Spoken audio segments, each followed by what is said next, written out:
चलिए आज बात करते हैं श्रद्धा वालकर हत्याकांड की।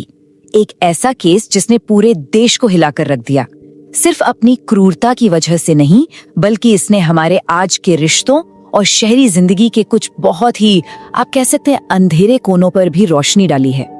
एक फ्रिज, 18 रातें और 35 टुकड़े, ये सिर्फ नंबर नहीं है, ये एक खौफनाक कहानी की आउटलाइन है, एक ऐसे क्राइम की जिसने सबको अंदर तक झकझोर कर रख दिया। सोचिए, ये जुर्म महीनों तक दुनिया की नजरों से छिपा रहा, किसी को कानो कान खबर नहीं थी, और फिर इसका खुलासा कैसे हुआ? एक पिता के अपनी बेटी को ढूंढने की जिद से। उनकी एक गुमशुदगी की रिपोर्ट ने एक ऐसे राज से पर्दा उठाया जिसकी किसी ने कल्पना भी नहीं की थी। तो ऑफिशियली ये केस नवंबर 2022 में सामने आया, लेकिन जो बात चौंकाने वाली थी वो ये थी कि ये भयानक जुर्म कथित तौर पर बहुत पहले हो चुका था और उसे बड़ी चालाकी से छिपा दिया गया था। तो आखिर हुआ क्या था, ये समझने के लिए हमें इस कहानी के जो दो मेन किरदार हैं उन्हें समझना होगा, श्रद्धा वालकर और आफताब पूनावाला। इनकी कहानी शुरू हुई मुंबई में एक डेटिंग ऐप के जरिए। फिर दोनों ने साथ रहने का फैसला किया और दिल्ली के छतरपुर में एक फ्लैट किराए पर ले लिया। एक नई शुरुआत। लेकिन किसी को क्या पता था कि ये नया चैप्टर एक बहुत ही खौफनाक मोड़ लेने वाला है। आज आते हैं उस दिन पर जो इस पूरे केस का सेंटर पॉइंट है।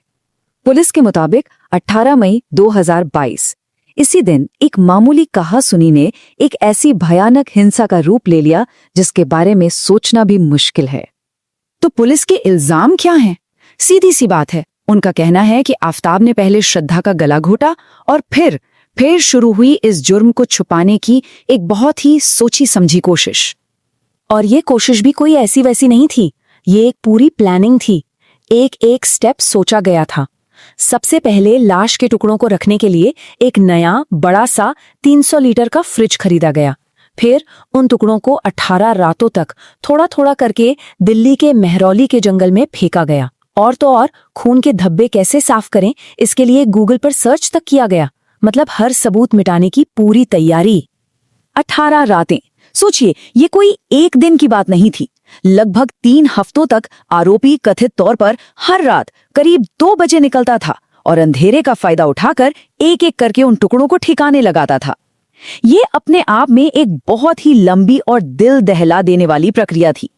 तो सवाल ये उठता है कि अगर सब कुछ इतनी प्लानिंग से किया गया तो ये राज खुला कैसे? इसका जवाब है श्रद्धा का परिवार। जब उनका अपनी बेटी से संपर्क पूरी तरह टूट गया तो उन्होंने हार नहीं मानी, वो उसे ढूंढते रहे। तो देखिए कहानी आगे कैसे बढ़ी।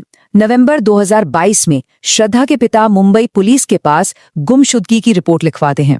12 नवंबर को दिल्ली पुलिस आफताब को गिरफ्तार कर लेती है। गिरफ्तारी के बाद मेहरौली के जंगल से कुछ इंसानी अवशेष मिलते हैं और फिर फाइनल कंफर्मेशन आता है डीएनए टेस्ट से, जो ये साबित कर देता है कि वो अवशेष श्रद्धा के ही थे। ये इस केस का सबसे बड़ा टर्निंग पॉइंट था। और जब हम जांच की बात कर रहे हैं तो इसका स्केल समझिए। पुलिस ने 6000 से भी ज्यादा पन्नों की चार्जशीट फाइल की। सोचिए जरा, इसमें गवाहों के बयान थे, डिजिटल एविडेंस थे, फोरेंसिक रिपोर्ट्स थी। यही सब मिलकर प्रोसिक्यूशन के केस का आधार बने। तो गिरफ्तारी हो गई, सबूत इकट्ठे हो गए और अब सारा फोकस क्राइम सीन से हटकर कोर्टरूम पर आ गया।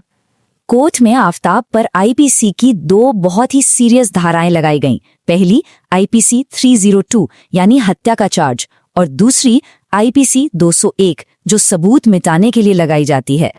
जून 2023 से ट्रायल शुरू हुआ। केस अभी दिल्ली की साकेत कोर्ट में चल रहा है।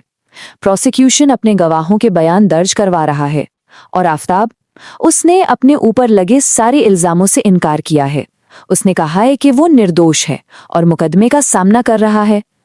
तो अब कानूनी लड़ाई जारी है, एक एक करके गवाहियां हो रही हैं, सबूत पेश किए जा रहे हैं, लेकिन न्याय की इस लड़ाई में आखिरी फैसला क्या होगा, इसका जवाब तो खैर आने वाला वक्त ही देगा। और पूरा देश इस केस पर नजर बनाए हुए है, इंसाफ के इंतजार में।